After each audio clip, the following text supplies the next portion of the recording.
Chapter 7. Sick. 10:08 a.m. Mom? Alex started his mother as he came up behind her at the hospital. She'd been on the phone, her back to the door. She hadn't seen Alex or Nunu come in. She dropped the phone and ran around the corner to give them a hug. Behind her, a busy signal buzzed from the abandoned receiver. Alex squirmed as the hug seemed to go on longer than normal. "Take your sister over there and wait for me," his mom said quietly. She pointed to the waiting area across from the nurse's station. "They canceled school," said Alex. "I know." "How come?" "Just wait over there." "But how come?" "Alex, please, just take your sister over there and wait. I need a minute to think." His mother's voice sounded tight and thin, like a guitar string about to break. Alex put a hand on Nunu's back and guided her to the bench with the waiting area, then pulled out his Game Boy. Nunu stared up at him. "Alex?" "Yep?" "How come we're not in school?" "I don't know." "What are you playing?" "A game." "Can I see?" He sighed, but turned his chair so she could watch. After losing 4 games in a row, he handed over to her to play. He couldn't keep his mind on the game anyway. He kept trying to figure out what was going on. First they canceled school and sent everyone home. And then there was that strange bus ride over here. It was the quietest he ever heard a city bus. Now his mom was acting all weird. He snuck a glance at her. She was leaning against the counter with her back to him, the desk phone tucked under her chin.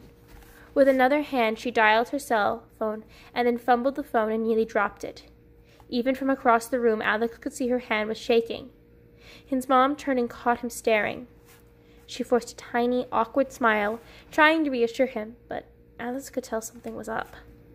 He just couldn't tell what. Most of the time, his mother was calm and in charge and knew what to do.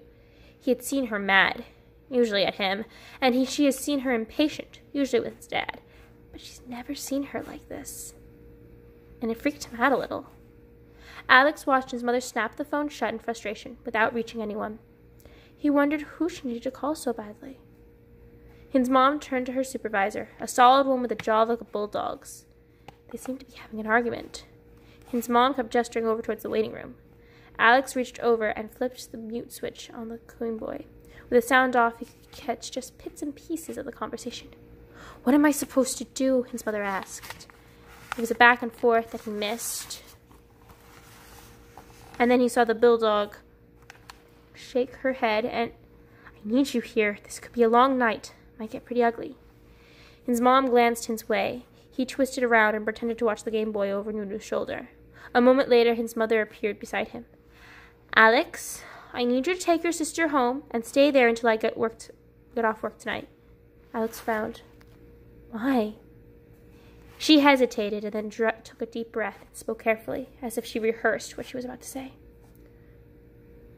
"We've had an emergency, and they need me here all day.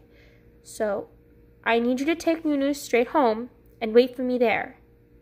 "Can I count on you to do that?" Of course he could do that. They rode the bus all the time, no problem. "Who are you trying to call?" he asked. Then he made an educated guess. "Dad?" "His line's busy. I'll get to him later." She changed the subject. "You've got your cell phone?" He nodded and pointed to his backpack. "Baby, I'm sorry. I know it's your birthday." She tried to stroke his head, but he pulled away. "I'm not a baby." "No. I promise we'll have cake soon. As soon as I get home, okay?" Alex stared at his lap as questions filled his head. He wanted to know why she argued with her supervisor, and why they canceled school, and who was she calling, and what was the big emergency? And why was his birthday ruined? "Alex," something in her tone caught his attention. "Go straight home, no TV. Play games or read. Do you understand?" She knelt in front of him. She looked as seriously as she had ever seen him look. When she spoke, her voice was quiet but clear. "I need you to be a grown-up today.